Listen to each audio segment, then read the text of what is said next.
السلام علیکم ورحمۃ اللہ وبرکاتہ۔ الحمد للہ رب العالمین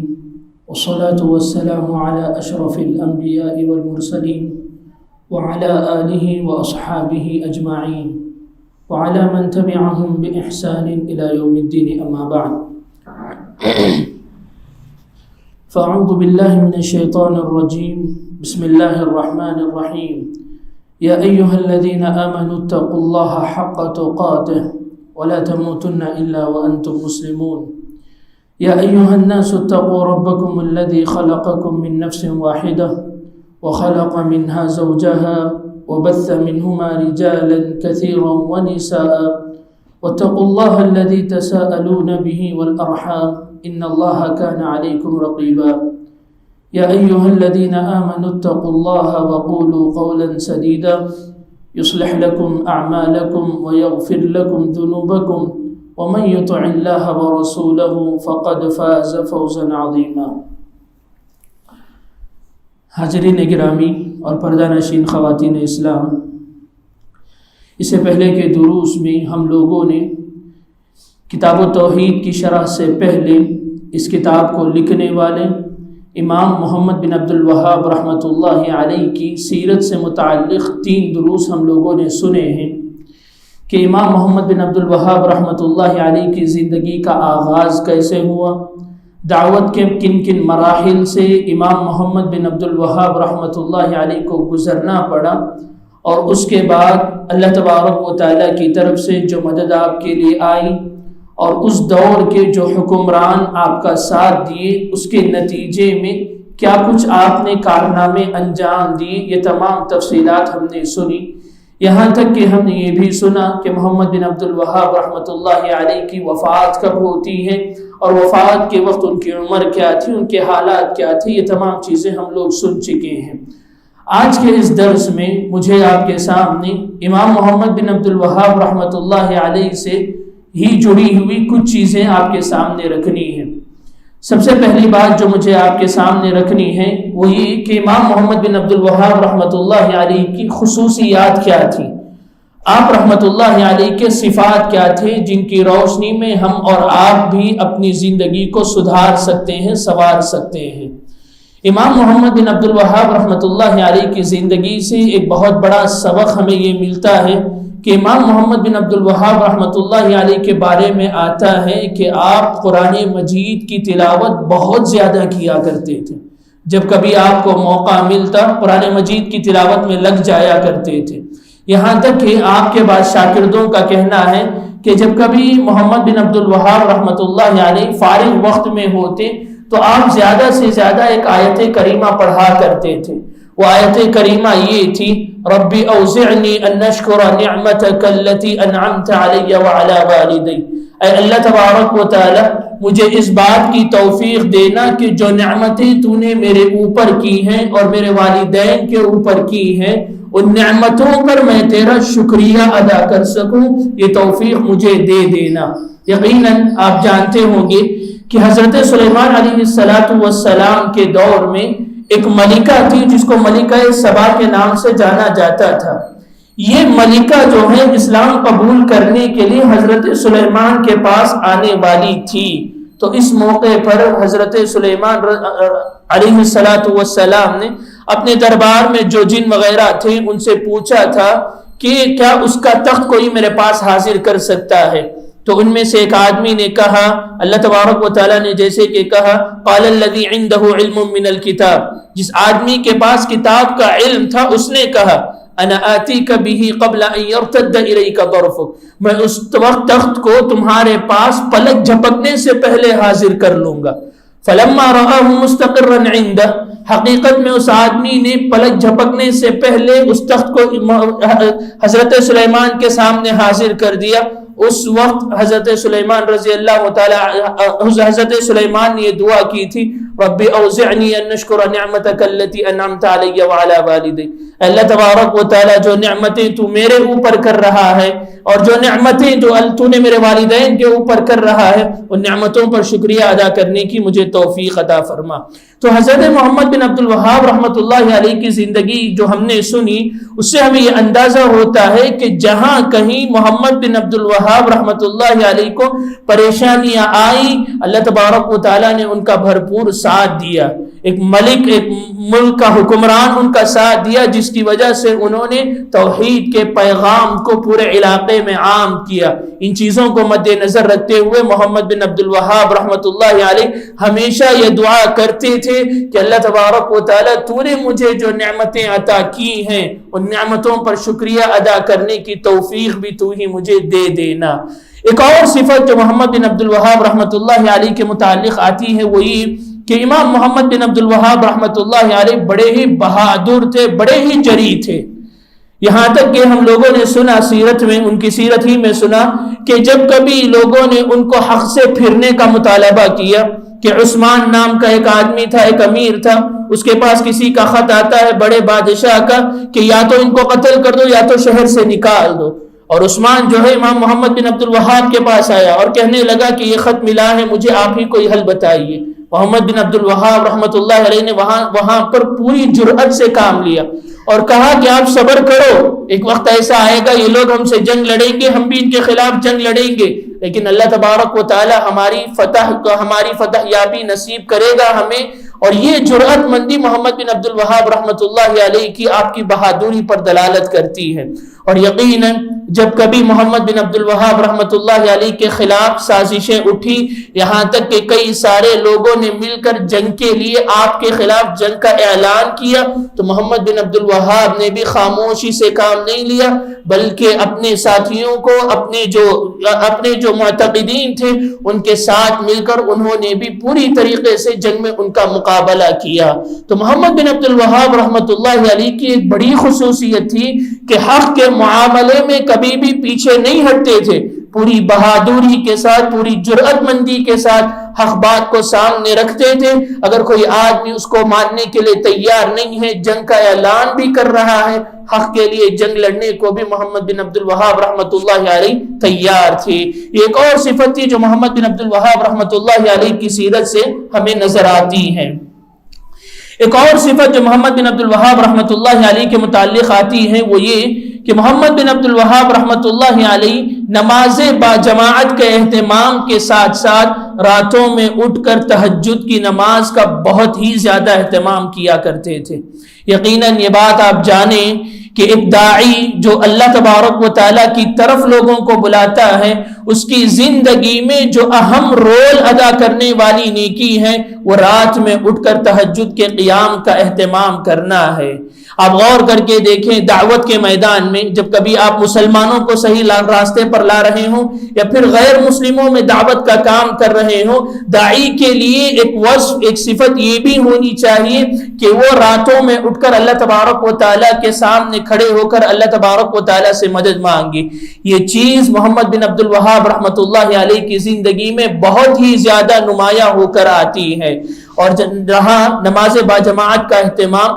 تو ہم لوگ جانتے ہیں کہ اللہ تبارک و تعالیٰ نے ہمارے اوپر جماعت کے ساتھ نماز پڑھنے کو واجب قرار دیا ہے، فرض قرار دیا ہے۔ اور یہاں تک محمد بن عبد الوہاب رحمۃ اللہ علیہ کی سیرت میں آتا ہے کہ آپ پورے طریقے سے کمزور ہو گئے تھے، سہارے کے بغیر چل نہیں سکتے تھے، لیکن پھر بھی نماز با جماعت میں دو لوگوں کے سہارے مسجد میں آیا کرتے تھے، مسجد ہی میں نماز کا اہتمام محمد بن عبد الوہاب کیا کرتے تھے۔ ایک اور بڑی صفت ہے جس سے ہمیں اور آپ کو سبق ملتا ہے کہ زندگی میں جتنا بھی بڑھاپا ہمارے اوپر آ چکا ہو، لیکن ہم استطاعت محسوس کرتے ہیں کہ کنہیں دو آدمیوں کو یا پھر ایک آدمی کے سہارے ہم مسجد آ سکتے ہیں، تو پوری اس بات کا اہتمام کرنا چاہیے کہ ہم نماز کو جماعت کے ساتھ ادا کریں۔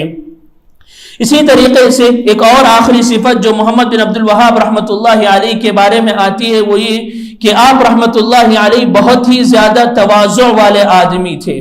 تواضع کا مطلب یہ ہوتا ہے کہ آدمی کے پاس بہت زیادہ صلاحیتیں ہیں، مال ہے، دولت ہے، یا پھر صلاحیتیں بہت ہی زیادہ ہیں، لیکن ان صلاحیتوں کو ہونے کے باوجود بھی آدمی غرور میں نہیں آتا، تکبر میں نہیں آتا، گھمنڈ میں مبتلا نہیں ہوتا، بلکہ ایک عام انسان کی طرح زندگی گزارتا ہے، جیسے غریب انسان ہو یا پھر عام انسان، چلتا پھرتا، اٹھتا بیٹھتا، لوگوں کے ساتھ ملتا جلتا ہے۔ اسی طریقے سے سلوک محمد بن عبد الوہاب رحمۃ اللہ علیہ کا ہوا کرتا تھا۔ آپ اس بات سے اندازہ لگائیں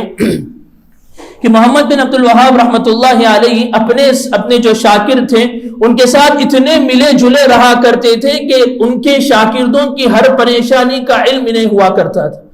ان کا جو شاگرد ہے کس پریشانی میں مبتلا ہے، کن حالات سے وہ گزر رہا ہے، ان تمام باتوں کا علم محمد بن عبد الوہاب رحمۃ اللہ علیہ کو ہوا کرتا تھا۔ اتنی زیادہ تواضع ان کے اندر تھی۔ اور اسی طریقے سے آگے چل کر محمد بن عبد الوہاب رحمۃ اللہ علیہ نے جب ان کے شاگردوں کے اندر مال کی کمی آ گئی کہ شاگرد مالی حیثیت سے کچھ کمزور ہونے لگے، تو یہ اتنی زیادہ ان کی مدد کرتے تھے کہ انتقال کے وقت انہوں نے کچھ بھی مال نہیں چھوڑا، بلکہ خود قرضدار ہوا کرتے تھے۔ انتقال کے وقت ان کے اوپر بہت بڑا قرض تھا جو ان کے شاگردوں نے یا پھر ان کے وراثت کا جو مال نہیں بچا تھا یا پھر حکومت نے اسے ادا کیا۔ یہ تمام مال جو انہوں نے خرچ کیا تھا اپنے ہی جو درس میں شریک ہونے والے شاگرد ہوا کرتے تھے ان کی پریشانیوں کو مد نظر رکھتے ہوئے کسی کے پاس قرض لے لیتے اور اپنے کسی شاگرد کا مسئلہ حل کر دیا کرتے تھے۔ اتنے زیادہ متواضع انسان تھے محمد بن عبد الوہاب رحمۃ اللہ علیہ۔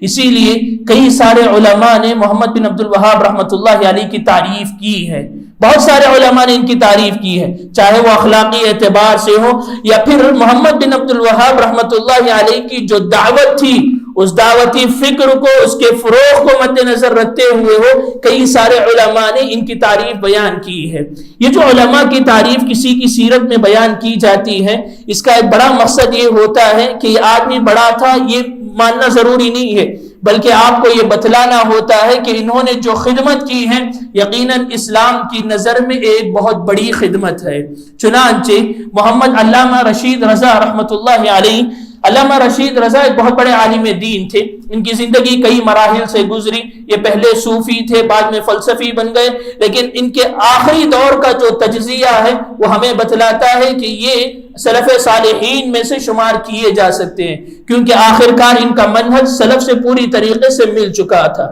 علامہ رشید رضا رحمۃ اللہ علیہ بہت بڑے عالم دین ہیں۔ ان کے علم کا اندازہ آپ اس بات سے لگائیے کہ ایک مجلہ لکھتے تھے، مجلہ المنار کے نام سے، المنار کے نام سے ایک مجلہ لکھتے تھے۔ یہ مجلے میں یہ اہل سنت کے خلاف جو بھی باتیں آتی تھی اس کا جواب دیتے تھے، یعنی جو صحیح معنوں میں صحیح شریعت پر عمل کرنے والے لوگ ہیں، کتاب و سنت کے مطابق چلنے والے لوگ ہیں، ان کے خلاف جتنی بھی باتیں آتی تھی اس کا جواب دیتے تھے، اور جو مستشرقین یعنی مغربی تہذیب کے لوگ اسلام کے اوپر جو اعتراضات کیا کرتے تھے ان کا بھی جواب دیا کرتے تھے۔ علامہ البانی رحمۃ اللہ علیہ کی سیرت میں یہ بات آتی ہے کہ امام البانی رحمۃ اللہ علیہ کو حدیث کا علم حاصل کرنے کا شوق جو پیدا ہوا وہ امام علامہ رشید رضا رحمۃ اللہ علیہ کا مجلہ المنار پڑھنے کے بعد ہی ہوا۔ تو یہ بہت بڑے عالم دین ہیں، تو یہ کہتے ہیں کہ محمد بن عبد الوہاب رحمۃ اللہ علیہ 12ویں صدی کے مجدد ہیں۔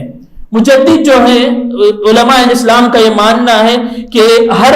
1000 سال میں کوئی ایک ایسا آدمی آتا ہے، کوئی ایک ایسا عالم دین آتا ہے جو صحیح معنوں میں مسلمانوں کی اصلاح کرتا ہے، مسلمانوں کے اندر جو خرابیاں ہوتی ہیں وہ خرابیوں کو دور کرتا ہے، یا پھر مسلمان مظلوم ہے تو ان کو پوری طریقے سے ساتھ دے کر ان کو غالب کرتا ہے۔ ایسے آدمی کو مجدد کہتے ہیں، یعنی جس آدمی نے اسلام کو نئے طریقے سے، پہلے طریقے سے ان کو لوگوں کے اوپر نافذ کیا۔ تو محمد بن عبد الوہاب رحمۃ اللہ علیہ کے متعلق علامہ رشید رضا کہتے ہیں کہ 12ویں صدی کے مجدد یہی محمد بن عبد الوہاب رحمۃ اللہ علیہ ہیں، جنہوں نے شرک کی تاریکیوں کو مٹا کر اسلام کی اور توحید کی پرنور کرنوں کو نجد میں روشن کیا تھا۔ اسی طریقے سے ایک بہت بڑے امام ہیں امیر صنعانی رحمۃ اللہ علیہ، یہ بھی محمد بن عبد الوہاب رحمۃ اللہ علیہ کی تعریف میں انہوں نے ایک نظم ہی لکھ دی، ایک بہت بڑا قصیدہ لکھا جس میں اعتراف کیا کہ نجد کی حالت کیا تھی، محمد بن عبد الوہاب نے وہاں آ کر دعوت کا کیسا کام کیا، ان کی وجہ سے کیا کیا اثرات لوگوں کے اوپر آئے، یہ تمام چیزیں انہوں نے تفصیل کے طور پر اس میں بیان کیا ہے۔ ان کی تعریف میں یہی کہہ دینا کافی ہے کہ ان کے خود کے والد عبد الوہاب رحمۃ اللہ علیہ، ان کا نام محمد ہے، ان کے والد کا نام عبد الوہاب ہے، عبد الوہاب رحمۃ اللہ علیہ خود اس بات کا اعتراف کرتے تھے کہ میرا بیٹا علم میں بہت آگے ہے۔ ان کے بھائی تھے سلمان نام کے، تو یہ خود نقل کرتے ہیں کہ ان کے والد کہا کرتے تھے کہ میں نے محمد سے بہت زیادہ چیزیں سیکھی ہیں۔ بلوغت کی عمر کو یہ ابھی نہیں پہنچے تھے، لیکن دینی طور پر ان کا شعور اتنا اچھا تھا کہ کئی مسائل میں اپنے والد سے مناقشہ کرتے، کئی مسائل میں اپنے والد کو بتلاتے کہ آپ اس مسئلے میں صحیح نہیں ہے، صحیح مسئلہ ایسا ہونا چاہیے۔ تو محمد بن عبد الوہاب رحمۃ اللہ علیہ کے بھائی نقل کرتے ہیں کہ ان کے والد کہا کرتے تھے کہ محمد بن عبد الوہاب رحمۃ اللہ علیہ کے متعلق استفدت من ولد محمد فوائد من الاحکام، میں نے محمد سے یعنی میرے اپنے بیٹے سے احکام کے مسائل میں کئی سارے فائدے اس سے حاصل کیے ہیں، اس کی باتوں سے مجھے کئی سارے فائدے ملے ہیں۔ تو اس سے اندازہ لگا کر دیکھیے ایک والد اپنے ہی بیٹے کے مناقشے میں اپنے مسائل سے رجوع کر لیتا ہے، کتنے بڑے علم کی بات ہے، کتنے بڑے فخر کی بات ہے۔ تو یہ بہت ہی بڑے امام رہ چکے ہیں۔ ان تمام سیرت کو پڑھنے کے بعد ہمارے دلوں میں یا پھر یہ عمومی طور پر یہ سوال آ سکتا ہے کہ کیا اس دور میں محمد بن عبد الوہاب کے علاوہ کوئی دیگر علماء نہیں تھے کیا؟ یعنی محمد بن عبد الوہاب اتنا ابھر کر سامنے آئے تو لوگوں کے دل میں یہ سوال اٹھ سکتا ہے کہ کیا اس دور میں دیگر علماء نہیں تھے جو ایسی خدمت کر سکیں؟ امام ابن باز رحمۃ اللہ علیہ نے اپنے ایک طویل خطبے میں جہاں انہوں نے محمد بن عبد الوہاب رحمۃ اللہ علیہ کا تعارف کروایا ہے، اس میں 3 بنیادی باتیں اس کے متعلق ذکر کی ہیں کہ کیوں محمد بن عبد الوہاب رحمۃ اللہ علیہ کے مقابلے میں دیگر علماء اس دور میں اتنے زیادہ مشہور نہیں ہوئے۔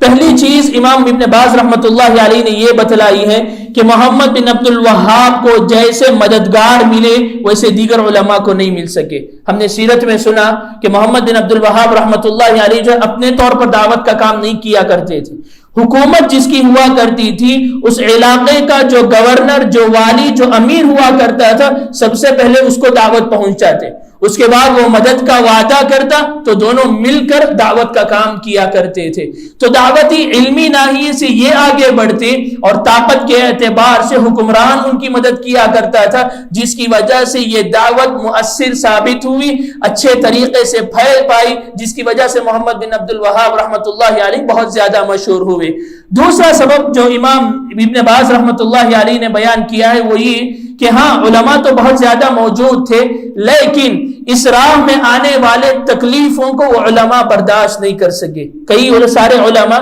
صحیح دعوت کو لے کر اٹھے، لوگوں کے درمیان شرک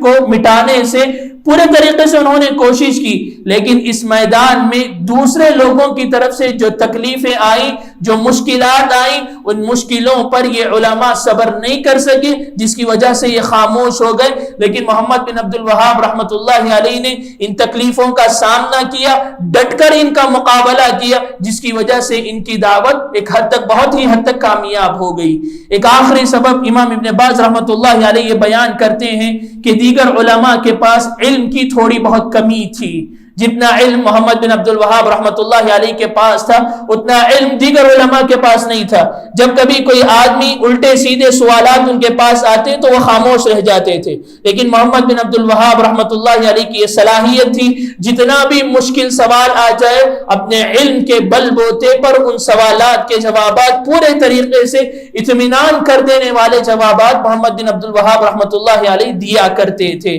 جس کی وجہ سے ان کی شہرت بہت زیادہ ہو گئی، لوگ ان کو بہت زیادہ ماننے لگے۔ ایک اور مسئلہ یہ بھی آتا ہے امام محمد بن عبد الوہاب رحمۃ اللہ علیہ کی سیرت سے، وہ یہ کہ کیا اس دور کے جو علماء تھے ان کا رد عمل کیا تھا۔ محمد بن عبد الوہاب نے جب دعوت دی دیگر لوگوں کو تو جو علماء اس دور میں پائے جاتے تھے انہوں نے موافقت کی یا پھر مخالفت کی۔ ہم نے ان کی سیرت میں یہ بھی سنا ہے کہ مکہ میں ان کو بلایا گیا تھا مناقشہ کرنے کے لیے، ان سے مقابلہ کرنے کے لیے بلایا گیا تھا، تو مکہ کے علماء نے پوری طریقے سے اطمینان کیا تھا کہ ہاں محمد بن عبد الوہاب جس دعوت کو لے کر اٹھے ہیں وہ دعوت صحیح ہے۔ تو علماء کی ایک قسم وہ تھی جنہوں نے پورے طریقے سے موافقت کی اور کہا کہ ہاں محمد بن عبد الوہاب جس دعوت کو لے کر اٹھے ہیں وہ دعوت صحیح ہے۔ علماء کا ایک گروہ ایسا بھی تھا جن کے پاس علم بہت ہی زیادہ کم تھا، علم کی کمی کی وجہ سے حق کو باطل کر دیتے اور باطل کو حق بنا دیتے تھے۔ تو اس کی وجہ سے کئی سارے علماء نے محمد بن عبد الوہاب رحمۃ اللہ علیہ کی مخالفت کی اور کہا کہ نہیں، یہ جو دعوت لے کر آئے ہیں یہ غلط ہے۔ تیسری قسم علماء کی وہ تھی کہ جنہوں نے دوسری قسم کے لوگوں کی تقلید کی، ان کے پاس علم تھوڑا بہت تھا لیکن زیادہ علم نہ ہونے کی وجہ سے دوسری قسم کے جو لوگ تھے جنہوں نے کہا کہ محمد بن عبد الوہاب کی دعوت صحیح نہیں ہے، ان لوگوں کی تقلید میں چلے گئے، ان کے متبعین بن کر رہ گئے۔ چوتھی قسم علماء کی وہ تھی جنہوں نے اپنے منصب کی خاطر، اپنے جاہ کی خاطر، اپنے پاور کی خاطر انہوں نے محمد بن عبد الوہاب رحمۃ اللہ علیہ کی دعوت کو ٹھکرا دیا۔ یقین جانیے آج بھی آپ کئی سارے ایسے حقائق دیکھتے ہیں کہ آدمی کے سامنے حق واضح ہو گیا ہے کہ آدمی باطل پر ہے، غلطی پر ہے، لیکن اگر وہ غلطی کو مان لے تو اس کو اپنے عہدے کے چلے جانے کا خوف ہوتا ہے، اپنے پاور کے چلے جانے کا خوف ہوتا ہے، جس کی وجہ سے غلطی پر ہی اڑ جاتا ہے۔ یہی بعض علماء کی طرف سے ہوا کہ محمد بن عبد الوہاب رحمۃ اللہ علیہ کے دور میں جو انہوں نے دعوت دی، ان کو اپنی جاہ و منصب کا خوف تھا، جس کی وجہ سے انہوں نے دعوت کو قبول کرنے سے انکار کر دیا۔ آخری جو بات مجھے آپ کے سامنے رکھنی ہے وہ یہ کہ محمد بن عبد الوہاب رحمۃ اللہ علیہ کی کچھ تصانیف ہے جو سرسری طور پر میں آپ کے سامنے رکھتا چلا جاؤں گا۔ محمد بن عبد الوہاب رحمۃ اللہ علیہ نے اپنی زندگی میں بہت ساری کتابیں لکھی ہیں، اور ان کی کتابیں بہت بڑی بڑی نہیں ہیں، مختصر کتابیں ہیں۔ آدمی اگر بیٹھے تو چند منٹوں میں ان کی کتابیں ختم کر سکتا ہے، لیکن یہ اتنی زیادہ معنی خیز کتابیں ہیں کہ جب علماء نے اس کی شرح کرنے بیٹھے، ان کی شرح کرنے لگے تو کئی جلدوں میں چلی گئی کتابیں۔ اتنے زیادہ معنی خیز الفاظ یا پھر اتنے دلائل محمد بن عبد الوہاب رحمۃ اللہ علیہ اپنی کتابوں میں استعمال کیا کرتے تھے۔ ان کی ایک کتاب ہے اصول ثلاثہ کے نام سے، یعنی 3 اصول۔ اس میں انہوں نے 3 اصول بتلائے ہیں۔ 3 اصول کیا کیا ہے؟ پہلا یہ ہے کہ معرفت الرب، اللہ تبارک و تعالیٰ کو کیسے پہچاننا چاہیے۔ سب سے پہلا اصول انہوں نے یہ بیان کیا کہ بندے کے اوپر یہ لازم ہے کہ وہ اللہ کو پہچانے۔ پہچاننا کیسا چاہیے وہ تمام چیزیں انہوں نے بیان کی۔ اسی کے ساتھ یہ بھی بیان کیا کہ پہچاننے کے بعد کیا کیا چیزیں لازم ہوتی ہیں۔ رب کی حیثیت سے آپ نے اللہ کو پہچان لیا، مان لیا، تو اس کے ساتھ کسی کو شریک نہیں کرنا چاہیے۔ اور شرک اس زمانے میں کیسے کیسے آیا تھا یہ تمام چیزیں ذکر کی ہیں کہ آپ دعا کر رہے ہیں تو صرف اللہ سے کر سکتے ہیں، آپ مدد مانگ رہے ہیں اللہ سے مدد مانگ سکتے ہیں، آپ اپنے گناہوں کی مغفرت کروانا چاہتے ہیں اللہ ہی سے کروا سکتے ہیں، خوف اللہ سے ہو سکتا ہے، خشیت اللہ سے ہو سکتی ہے۔ یہ تمام چیزیں انہوں نے ایک اصول میں بیان کیا۔ اس کتاب کا دوسرا اصول انہوں نے یہ بیان کیا کہ اسلام کو کیسے پہچاننا چاہیے، اسلام کو کیسے پہچاننا چاہیے، اور اگر اسلام کو پہچان چکے ہیں تو اسلام کے مراتب کیا ہیں۔ پہلے اسلام آتا ہے، بعد میں ایمان آتا ہے، بعد میں احسان آتا ہے۔ یہ تمام چیزیں پوری تفصیل کے ساتھ دلائل کی روشنی میں انہوں نے ذکر کی ہے۔ تیسرا اصول انہوں نے یہ بیان کیا کہ اللہ کے رسول صلی اللہ علیہ وسلم کو کیسے پہچاننا چاہیے۔ مسلمان ہونے کی حیثیت سے اللہ کے نبی صلی اللہ علیہ وسلم کی سیرت کو جاننا مسلمان کے اوپر کتنا ضروری ہے۔ اور اسی میں محمد بن عبد الوہاب نے اس کتاب میں اللہ کے نبی کے متعلق جو غلط فہمیاں، جو غلط عقیدے مسلمانوں کے درمیان پھیلے ہوئے تھے، اس کا بھی پورے طریقے سے جواب دیا ہے۔ تو یہ ثلاثۃ اصول کے نام سے کتاب ہے، اصول ثلاثہ، 3 اصول جس میں امام محمد بن عبد الوہاب رحمۃ اللہ علیہ نے یہ 3 اصول ذکر کیے ہیں۔ ایک اور کتاب محمد بن عبد الوہاب رحمۃ اللہ علیہ کی ہے کشف الشبہات کے نام سے۔ کشف الشبہات میں امام محمد بن عبد الوہاب نے اپنے زمانے میں جو علماء تھے یا پھر جو باطل پرست لوگ تھے، ان کی طرف سے جو سوالات آئے تھے، ان کی طرف سے جو اعتراضات آئے تھے، ان کا تفصیلی طور پر جواب دیا ہے، جس کو ایک کتاب میں کشف الشبہات کے نام سے ترتیب دے دیا گیا ہے۔ ایک اور کتاب محمد بن عبد الوہاب رحمۃ اللہ علیہ کے مسائل الجاہلیہ کے نام سے ہے۔ مسائل الجاہلیہ میں محمد بن عبد الوہاب رحمۃ اللہ علیہ نے ان مسائل کا تذکرہ کیا ہے جس میں اللہ کے نبی صلی اللہ علیہ وسلم نے جاہلیت کے قوانین کی مخالفت کی ہے۔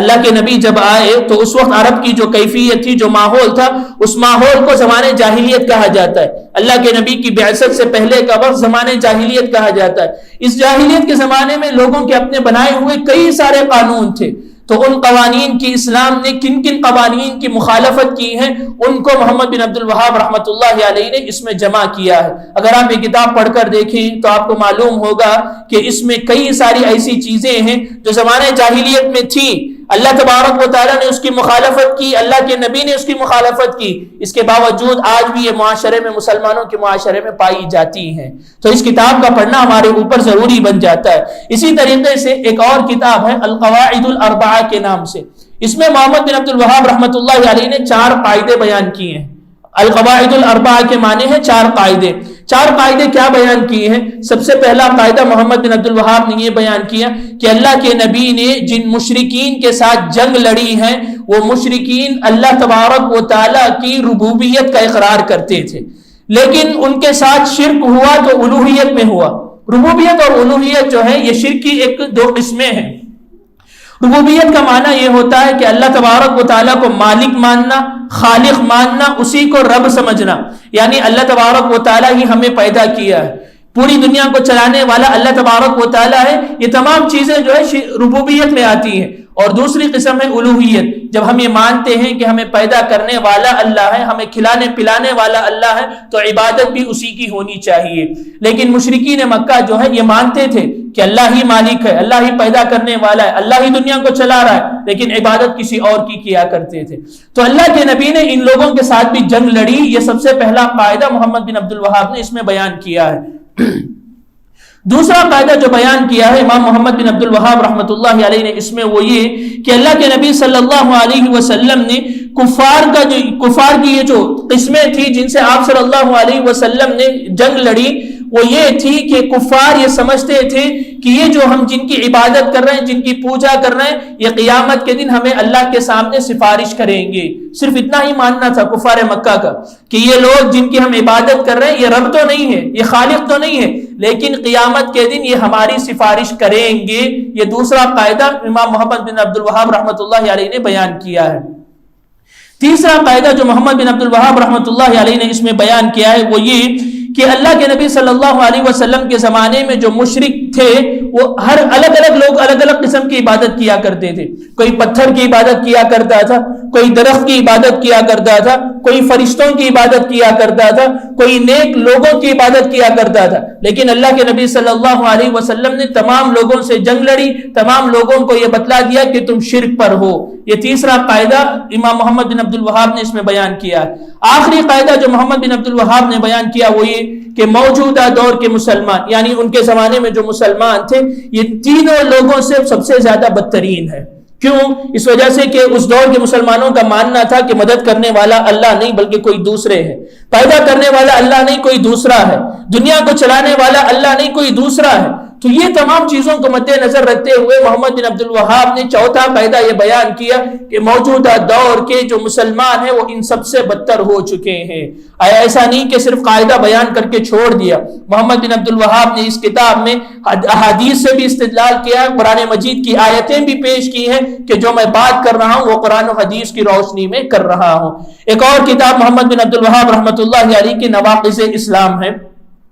اس میں امام محمد بن عبد الوہاب رحمۃ اللہ علیہ نے 10 ایسے چیزوں کو بتلایا ہے جن پر اگر کوئی انسان عمل کرتا ہے یا پھر مسلمان عمل کرتا ہے تو وہ اسلام سے نکل جاتا ہے، اسلام سے خارج ہو جاتا ہے۔ آخری کتاب جس کا تذکرہ مجھے آپ کے سامنے رکھنا ہے، جس کی تشریح ہم کرنے والے ہیں انشاءاللہ اگلے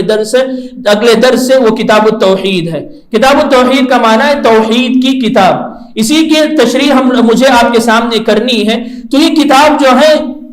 علم توحید کے باب میں بہت ہی زیادہ اہمیت رکھنے والی کتاب ہے۔ اس کی کتاب کی اہمیت کا اندازہ اس بات سے لگائیے کہ محمد بن عبد الوہاب رحمۃ اللہ علیہ نے چند صفحات میں کتاب لکھی. تقریباً آپ کے سامنے یہ جو کتاب رکھی ہوئی ہے یہ بھی بہت بڑی ہے, یہ دو زبانوں میں تقریباً پائی جاتی ہے, لیکن اس سے مختصر کتاب ہے اتنی چھوٹی سی جو محمد بن عبد الوہاب رحمۃ اللہ علیہ نے لکھی ہے, لیکن یہ کتاب بہت ہی زیادہ توحید کے باب میں اہمیت کی حامل ہے. امام محمد بن عبد الوہاب رحمۃ اللہ علیہ نے اس کتاب کو 60 پر 6 الگ موضوعات میں تقسیم کیا ہے, یعنی الگ الگ مسئلے کو لے کر انہوں نے اس کے 60 پر 6 عنوان بنائے ہیں جو آ کر صرف اور صرف توحید پر منحصر ہے. سب سے پہلے توحید سے بات شروع ہوتی ہے کہ توحید کیا ہے, توحید کو ماننے والے کی فضیلت کیا ہے. اس کے بعد جو ہے اسی پر بحث کرتے ہوئے شرک سے کیسے بچنا چاہیے, شرک کیا ہے, اور اسی طریقے سے اگر کوئی آدمی شرک کرتا ہے تو اس کا انجام کیا ہے, بہت ہی تفصیل کے ساتھ امام محمد بن عبد الوہاب رحمۃ اللہ علیہ نے اس میں اس کا تذکرہ کیا ہے. اور یہ باتیں صرف محمد بن عبد الوہاب اپنی طرف سے نہیں بیان کرتے ہیں, جو بھی مسئلہ محمد بن عبد الوہاب بیان کرتے ہیں سب سے پہلے آیت سے استدلال کرتے ہیں, پھر اس کے موافقت میں حدیث لاتے ہیں, پھر صحابہ کے دور میں جو علماء تھے, صحابہ ہوں یا پھر اس کے بعد کے علماء, ان کے اقوال بھی بیان کرتے ہیں کہ جو میں بات کر رہا ہوں اپنی طرف سے نہیں بلکہ کتاب و سنت اور اقوال سلف کی روشنی میں آپ کے سامنے بات رکھی جا رہی ہے. اسی لیے اس کتاب کو تشریح کرنے والے کئی سارے علماء ہیں, اس کتاب کے مفہوم کو بیان کرنے والے بہت سارے علماء ہیں. ان میں سے چند علماء کا تذکرہ آپ کے سامنے رکھنا چاہوں گا. انہی کے خاندان کے 3 افراد ایسے ہیں جنہوں نے اس کتاب کی تشریح کی اور وہ کتابیں بہت زیادہ مشہور ہوئی. ایک کتاب ہے تیسیر العزیز الحمید, اس کے مؤلف ہیں سلیمان بن عبداللہ آل شیخ, انہی کے پوتے ہیں, محمد بن عبد الوہاب رحمۃ اللہ علیہ کے پوتے ہیں جنہوں نے اس کتاب کی تشریح کی ہے. ایک اور امام ہے شیخ عبد الرحمن بن حسن, ان کی کتاب ہے فتح المجید کے نام سے جو انہوں نے تشریح کی ہے, یہ بھی محمد بن عبد الوہاب رحمۃ اللہ علیہ کے خاندان سے تعلق رکھتے ہیں. ایک اور کتاب ہے التمہید کے نام سے صالح بن عبد العزیز آل شیخ, یہ بھی محمد بن عبد الوہاب رحمۃ اللہ علیہ کے خاندان سے تعلق رکھتے ہیں, انہوں نے بھی اس کتاب کی تشریح کی ہے. اس کے علاوہ 2-3 تشریحات ان کی بہت زیادہ مشہور ہیں. ایک کتاب ہے القول المفید جو ہے امام ابن عثیمین رحمۃ اللہ علیہ کی, جو پچھلی صدی کے بہت بڑے امام گزرے ہیں, مکہ میں رہا کرتے تھے, تو ان کی بھی تشریح بہت زیادہ مشہور ہے. اسی طریقے سے امام ابن باز رحمۃ اللہ علیہ کی بھی ایک کتاب ہے التعلیق علی کتاب التوحید. یہ کچھ کتابیں ہیں جن سے اگر کوئی چاہے تو استفادہ کر سکتا ہے کتاب التوحید کی تشریح کے مسئلے میں.